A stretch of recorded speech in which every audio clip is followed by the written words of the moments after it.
Welcome back. It is Tuesday, January 9th in the NBA. My 5 best bets are on the way. Let's recap yesterday, a 2-in-1 day. We can't get that sweep, but we'll always take a profitable day. Let's talk about it. Tyler Hero's over in points. Free. Chris Middleton's over in points. The opposite of free. You had to sweat that out after he sucked in the first half. And then prayers out to Tyrese Halliburton, our only loser of the day. He got injured in the second quarter with a groin injury. He had to be carried off the floor. Hopefully he's okay. We love Hallie. Hopefully he's back soon. I guess we'll probably figure that out later on today with some injury reports. But either way, let's dive into today's picks. We do have a great offer on BetMGM. Right now, they've upped their offer. If you bet $5, you can get $158 in bonus bets. Pretty good offer out there. Now, on the graphic on the screen, it says the big game. It's technically, whatever. It is the big game, but it applies to any sport. That's just the graphic they provided to Dimers, and they provided to me. So if you want to sign up for BetMGM, details down below. Sign up with the top link in the description. Bet $5 on anything. Doesn't have to be the NFL, and you get $158 in bonus bets. Take advantage of that. But you guys came here for some NBA picks and some NBA action. Let's dive into the first pick. A guy that's made us some money these last few games.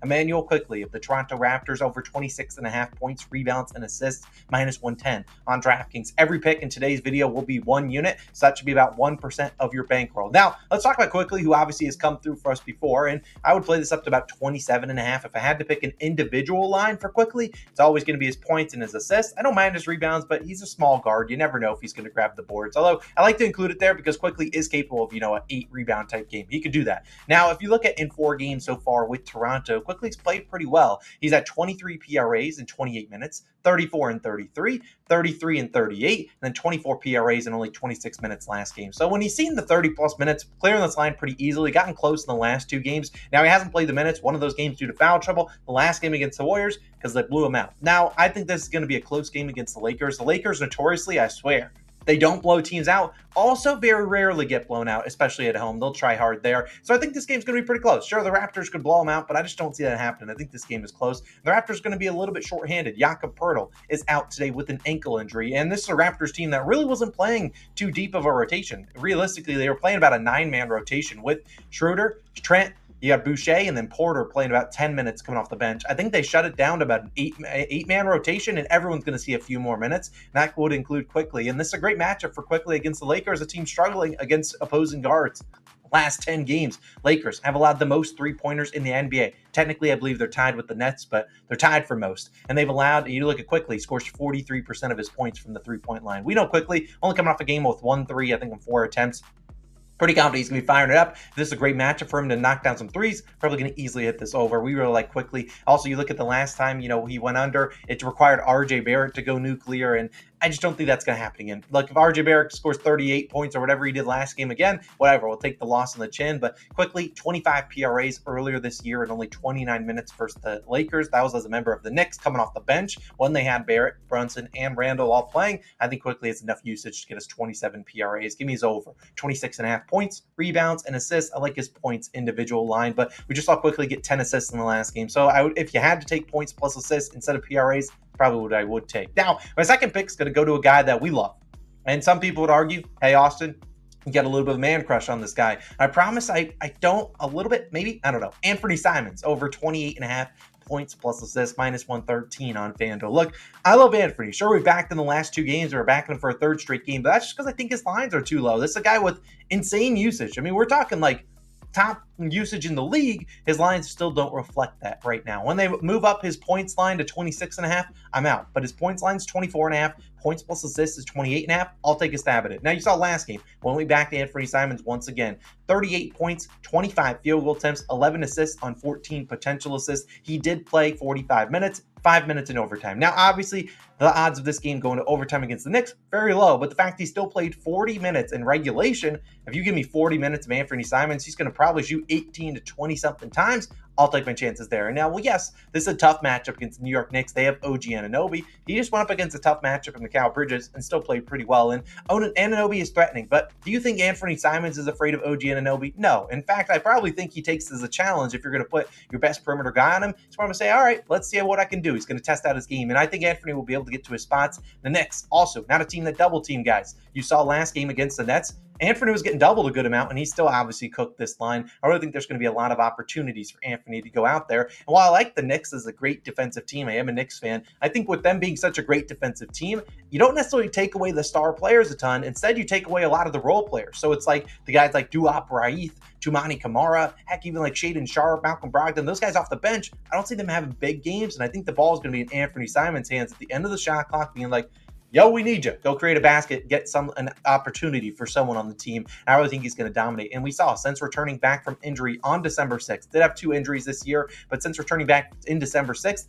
he's averaged 26.1 points per game, 5.5 assists per game, good for 31.6 points plus assists on 20 field goal attempts per game over this line in 9 of 13 games. In the 4 games he went under, 3 of them he played less than 27 minutes, mostly due to a blowout. 1 of them was just his first game back. And then the other game he scored 25 points, only had 2 assists. All he could hit is over in points today and not the assist. I just think this is too good of an opportunity for a guy like Anthony Simons to not only get his teammates involved, been really handling the ball a ton recently, but also just this guy that can fill up the bucket, put the ball in the basket. He could score 30 points easily tonight. We've seen his last 3 versus the Knicks, 38, 43, and 23 points plus assists. And since acquiring Anunoby, Knicks have faced 6 players this season with Anunoby obviously in the lineup that have attempted 16 field goal attempts or more. Those guys scored 37, 32, 34, 36, 33, and 29 points plus assists, all going over this line. So I think at the end of the day, guys that have a lot of volume against the Knicks are probably going to go over because their teammates are not doing too much. Anthony, guy that has elite volume, sure, you could argue, hey, the Blazers could get blown out today. I could say that about any NBA team. The Knicks,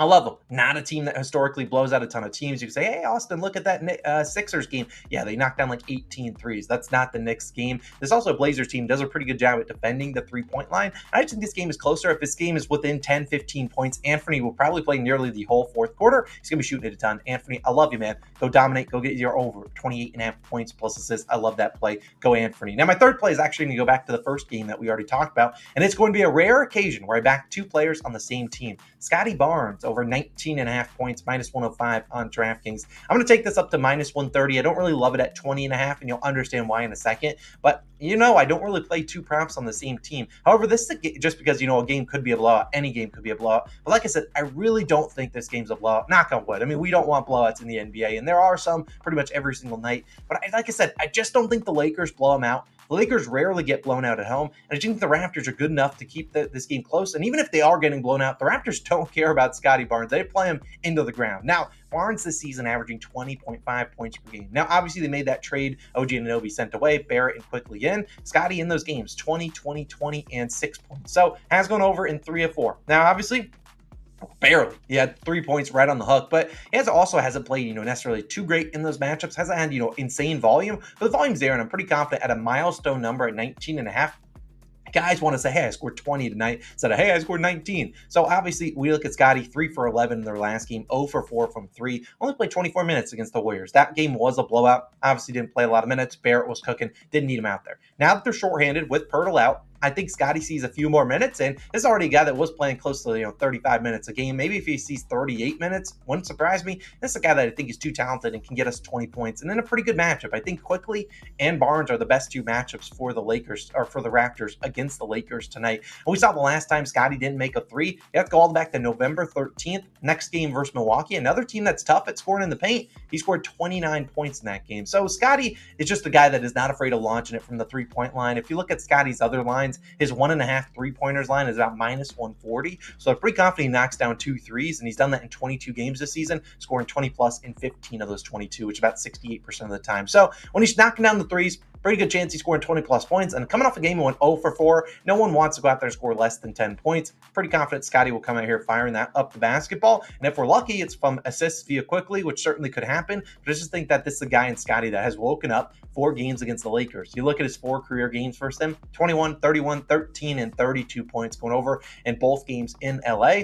He also only made 1 3-pointer in all 4 games. So made 1 exactly in all of those. If he starts making more threes, obviously stretches the floor. They're going to need him out there for a lot of minutes. I really think this is a good spot. There are going to be some people that are on Scotty Barnes under in rebounds plus assists. I don't hate that play. However, he has dominated the boards against this Lakers team, so be careful. He has had 9 or more rebounds in all his games against the Lakers and like 17 rebounds in 2 of those games. I almost took the points plus rebounds. He just hasn't had a ton of rebound chances these last 2 games, but with Pirtle out, I'm just saying he could go out there and dominate. Now, my fourth pick is going to be a little bit of a tricky one, and that is tricky because He is not on every single book, but it is a guy on this team. Not Ja Morant. Rest in peace to Ja. This is going to be our last time probably talk about him because he's out for the season with a shoulder injury. So that's going to be the guy that's going to have to pick up the slack. Marcus Smart over 14.5 points, minus 104 on FanDuel. I personally would not play this at 15.5. The only reason, the way I would play it at 15.5 is if Jaren Jackson Jr. is out tonight. He is currently questionable. I anticipate him playing. Obviously, if he does it, more field goal attempts probably going to go to Smart. And in that case, I would take Smart at 15.5. There's a very good chance you get a line better than this because this is only available on FanDuel right now. And they're notoriously going to put up a line a little bit higher than what they sometimes think it would end at. But I'm confident Smart does it anyways. I mean, Smart either scores 15 or is not getting even close to it. Now, like I said, Ja Morant out for the season with a shoulder injury. Get well soon to Ja. I hate to see any star player get out, especially one that missed the first 25 games of the season. Returned, was looking really good, and then out for the season. Terrible. Now, the Grizzlies are going to have to pick up the slack. We've seen Smart in the last 2 games. 29 points on 16 field goal attempts with Morant active, and then 25 points on 20 field goal attempts without Morant in their last game. The Grizzlies are a team super banged up. Obviously, Morant's out. Backup point guard Derrick Rose out. Aldama now doubtful, and like I said, JJJ questionable as well. So they basically run out of guys to go out there and shoot the basketball and create their own shot. Now, Marcus Smart is not the most efficient player you'll watch in the NBA, and far from it. He's been terrible from the three-point line, but he's finally starting to see a groove these last few games, and he's playing a ton of minutes, 37 and 39 minutes in their last 2. Smart on the year, averaging 14 points per game. He is over this line if you look at it in only 8 of 19 games. That's a terrible hit rate. However, you look at this line, he is over in 8 of 12 games when he shot more than 10 times. Look, last 2 games, 16 and 20 field goal attempts. If there's anything we know about Smart, back him a ton in the postseason, he is not afraid of shooting the basketball. I'm sure Desmond Bane could go out there and shoot 25 times tonight. Jaren Jackson Jr. could shoot 25 times tonight. But I think there's enough field goal attempts and opportunity to go around for Smart to get up the shot attempts. And if this is a guy shoots close to 15 field goal attempts, a lot of them from 3, I'll take my chances with the guy that is obviously due a lot of shooting regression, was shooting historically bad, like 26% from 3. Last 2 games, finally knocking down some shots. If Smart sees his first few shots go through the hoop, or heck, he makes like 2 of his first 5, he's going to continue to fire it up. You saw it earlier this season against the Mavericks, who they once again played tonight. 23 points on 17 field goal attempts in 35 minutes. They lost that game by 15 points, so it wasn't even close. He still got it done. I think Smart's firing it up tonight. Also a good matchup against the Mavericks. Let's just hope he scores 15 points for us. I really like his over 14.5 points as my 4th play of the day. And then my 5th and final play is a same game parlay. This one is pretty tricky. Let me talk about it before you even go down below and comment. I'm going to try to answer as many questions as I can. This is a 3-leg same game parlay going to Detroit. Kings, Pistons. Here we go. 3 legs. DeAaron Fox, 20-plus points, the first leg. Domantas Sabonis and alternate under 25.5 points. I am well aware his regular line is 23.5 or 22.5. I would really only play that to 23.5. And then Jaden Ivey, 10-plus points at plus 100 on DraftKings. Going to incorporate some unders into these SGPs going forward. Now, there are people on FanDuel that might not have an alternate line for Sabonis, and maybe you're looking at a 22.5 line. You can wait until they release alternate lines, which should be around 2 or 3 p.m. You'll get all the alternate lines. You can definitely put them in there. You will get that. You just won't be able to post it right as this video is getting posted. You could obviously take his line at 22.5 or 23.5. I don't love it as much. Obviously, the hit rates go way down, but kind of same analysis applies. I don't expect Sabonis to have a huge game, while I'm counting on DeAaron Fox to bounce back. Now, like I said, DeAaron Fox, we're going to talk about him first. He has scored 20-plus points in 24 of 29 games. He's coming off one of the worst game of the season. 1 for 10, 3 points. Terrible. He has yet to go back-to-back games this season with less than 20 points. And his last 3 versus Detroit, 27, 33, and 24 points. We know Detroit, what they're great at. Not a lot. They're not really great at a lot. And what they're great at is giving up a lot of points in the paint. And I really think De'Aaron Fox will be able to get to whatever spot he wants. Now, obviously, we need Fox to bounce back. And if we're lucky, Fox goes off for like 35, 40 points. Probably takes away a lot from Sabonis. And you look at Sabonis, who is on the season under this line, 25.5 points in 27 of 35 games. With Fox in the lineup, he's averaged 20.1 points per game in 29 games. Now, obviously, you look at Sabonis. He can go out there and score 26 points. He's done it before. And this is a decent matchup for him. The Pistons do give up the 7th most points per game to centers. However, Jalen Duren is probably their best defender, if we're going to be honest. He's probably their best defender. He's going to be the guy guarding Sabonis. And I think he can contest Sabonis on every shot he takes in the paint. And also, I think Duren, good enough rebounder to keep Sabonis off the glass. So if we can keep him off that offensive glass where he gets a lot of putback opportunities, I like our chances there. And I just think that Sabonis, 26 points, if he does that, probably a good chance Fox isn't probably getting to 20 points or, whatever. They kind of go hand in hand. I just don't love Sabonis' matchup tonight. I think his lines are a little too high. Then the last leg is going to be Jaden Ivey. I was looking at his regular points line, which is like 15 and a half, I think.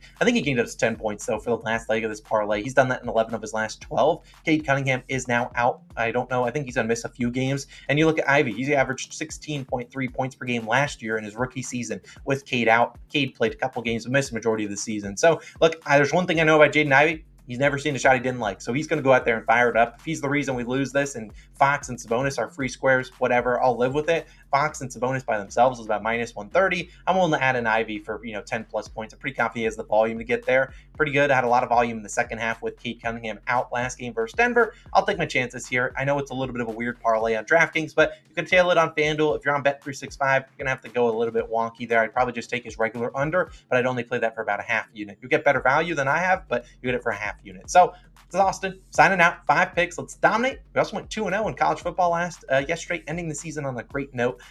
Tomorrow's video will be a little bit tricky because I'm leaving early in the morning. A reminder, I'll put up all the games I'm going to. I'm going to the Bulls game tomorrow against the Rockets. Then I'm going to the Celtics and Bucks game on Thursday. And then, of course, I'm going to that big game on Sunday. Clippers Timberwolves. It's going to be a fun game to watch. So it's my 5 favorite picks of the day. Let's have a wonderful Tuesday. I'll see you guys back on Wednesday with some more picks, and hopefully I get to meet some of you in Chicago at the Bulls and Rockets game. I'll see you guys then.